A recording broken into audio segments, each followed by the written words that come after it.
Bawas yung buntot niya, ayan oh. Bawasan ng buntot. Oh, buti may natira pa 4. May balansi pa siya.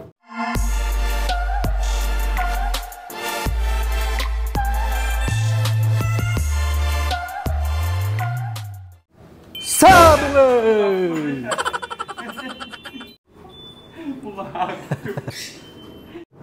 Welcome back mga kalapatids. Ito na yung anak ni Itim. Malapit na siyang ihiwalay. Malaki-laki na nga siya mga kalapatids. Ayan o. Ay, nag-iisa lang na ano to, na sinubuan. Tapos ito na yung anak ni Whirlwind at ni Bulak. So si Bulak ay kasalukuyang kinokondisyon ulit namin dahil meron kaming bagong binabalak na ipares sa kanya. Pero hindi na puti. Kinuha na ni JJBK yung kanyang puti. Pinares niya doon sa ibon na galing din dito. Anong pangalan? Sino? Whirlwind. Kasi ito yung mga paanak namin. Tapos meron nga kaming bagong kalapati dito. Ayan, bagong pares. Ngayon ay kasalukuyan silang kinakwarantin namin. Pakita mo JJBK. Maamo. Ha? Maamo. So yan. Yan, pinahiram sa akin nung mabait na pansier na taga dito din sa Cainta. Kaya lang ayaw magpakilala. Blue, ikaw Greenland. Ayaw. Bye. Secret na ano, pansier. Napakabait niya, pinahiram niya sa atin to. Pinapagamit niya sa atin yung kanyang breeder. Parang may brown yung hari. Di siya makakapagkarera kasi pupunta muna siya sa ibang bansa. Ito yung barako. Barako to. Barako yan. Producer niya yan. Ganda ano? Bullseye. Ano na? Bullseye. Bullseye. Pearl A yan. Di na ano eh. Bullseye daw. Hindi naman para kita. Oh, babae. Oh, yung babae. Babae. Lalaki yan. Barako. Ano yan? Mga producer niyan. Binili niya yan sa sikat na pansier dito. Sa Rizal. Yung ngayon na ano, na lagi nagpapanalo. At nagpauwi ng Nightbird. Yan, ito pa yung hen. Yan. Lahat ng ibon niya, doon lang galing. Parang galing din sa ano, may papawin ng Nightbird Hindi pa nakita ko niyo. So, yun. Oh, isa lang ang pinanggalingan yan. Mahihain yung nagpahiram niyan. Ayaw magpabanggit ng pangalan. Ayan. Nung isang araw ko nga lang kinuha yan, tinawagan ako ni Gilmer Sagisa. Kaya pala may training box dyan, puti. Kanya yun. Soli mo yun. Ha? Soli mo. Sorry ko sa kanya. Hen yan, hen. Ito, hen. Alam ko, ito barako, laki. Hindi. Bali, ano daw yan, nanay nung MacArthur finisher niya. Yan nanay. Pinahiram tayo. Producer pala na ako mo. Matalas. Ha? Producer na. Bunda sinukay mo, matalas.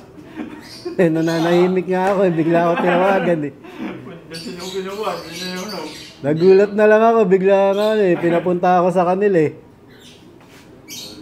Ayun. Maraming salamat sa ating kaibigan na ayaw magpabanggit ng pangalan. Pero ano yan, gagamitin ko yan. Kina-quarantine ko lang. Ha? Ay, tama-tama. Ano, spray mo na. Hindi, spray mo na rin para sigurado. Malagyan na rin. Oo. Okay. Habang naka-quarantine. Shoutout muna. Tuloy ng video ni Boss. Robert Azares at Richard Azares ng Binatalop. Ng Pinagbuhatan Pasig. Yan. Dalawa. Magkapatid ano? Oo. Napapagupit pagupit. Pagkalapatid. Pagupit ka. Wala pa. Pinapa-shoutout kayo ni Herminio Cruz, ni Boss Donok. Bali, ito nga yung mga young bird na tinetraining namin sa Padre Burgos nung nakaraan. Yung iba dito, yung mga pang MacArthur namin. Tapos ito nga yung nag-clock ng Kalbayog. Pero hindi na namin kinarga ng Katbalogan. Kasi nga, ilalaban na lang namin siya sa MacArthur. Yan, ito yung mga kinarga namin ng Padre Burgos. Noong training na yon mga kalapatids, medyo na-smash sila. Isa-isa silang nag-uwian. Yung mga hindi namin nilalaban na tinitraining lang. Yan, katulad nito, hapon na siya umuwi. Inabot ng 4 o'clock. Tapos yung isa, hiniwalay ko nga. Tinanggal ko muna dito, yung pinakahuling umuwi. Yun yung may bulutong sa mata. Nung umuwi siya, sarado yung kanyang mata. Kaya nahirapan siya umuwi nung Sunday, galing ng Padre Burgos. Tapos yung isa namin panlaban, ito naman yung nangyari. Galing din ng Padre Burgos. Nung tingin ko, muntik mahuli. Kasi bawas yung buntot niya, Tapos tinatamaan nga sila ng ngayon, bulutong. Ayan, sa mata. Ito yung kalbayog. Asan dyan? Yun yung ayun, Ito, meron din, Ayan, nabawasan ng buntot. Buti nakawala. Di siya na disgrasya. Mababawasan pa yung MacArthur natin na ipangkakarga. Ayan, Ayan, yan, yung superset namin yan. Buti nga, nakawala. Buti may pangontra sir, pag bumababa, Oo, buti may natira pa 4. Apat, 3. 3, 4, 5. Ayun, nadakma. Balansi pa siya, pambalansi pa. Ayan, may natira pa, pambalansi. Sana makauwi ng MacArthur to. Okay, isipan naman Oo. Tapos mga kalapatids, ito yung umuwi namin ng Katbalogan. Itong old bird na to. Kaya lang nakatop. Yan. Hindi siya Tacloban. Oo, ikakarga ko to bukas sa Tacloban siguro. Bukas na ba? Bukas, Huwebes. Karga ng Tacloban, kaya lang maaga. Ito, pinag-iisipan ko pa kung ikakarga namin ng maasin, Leyte. Yan, ito yung old bird. Tapos ito yung isang Katbalogan na finisher. Ito nga yung unang umuwi sa amin. Bali ito, ikakarga na namin sa MacArthur. Hindi ko na ikakarga sa Tacloban. Itong brown na to. Red bar. Bali ang ikakarga namin sa MacArthur siguro nasa 8. Ito, pang MacArthur din to. Tsaka yun.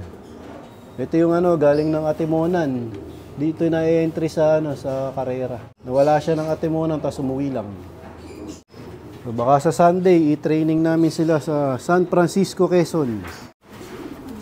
Tapos ito yung update dito sa aming mga sinalang dito sa colony. Binaba na nga namin lahat yung mga inakay.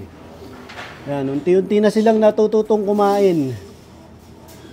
Pero tuloy-tuloy ang pagsubo ng mga breeder dyan, mga kalapatids. Ayan, Ayan, nakahalubilo na sila sa kanilang mga magulang dito sa baba. Dito na sila sinusubuan. Tapos habang sinusubuan nga sila dito, natututo rin silang kumain ng sarili nila dito. Ayan, sa patukaan. Tapos nakakapagbilad na rin sila. Sa susunod, matututo ng maligo sa batya na may tubig. Magse-self bath. Tapos nagse-set na rin sila ng panibagong itlog. Lahat to may mga itlog na rin. Ito 2 na. Ito tigi-tigisa. Bali ito yung huling namisa. Yan, maliit pa yung anak niya. Bali paparodayin ko nga ito mga panlaban namin para mapagpag. May stretching yung kanilang mga katawan.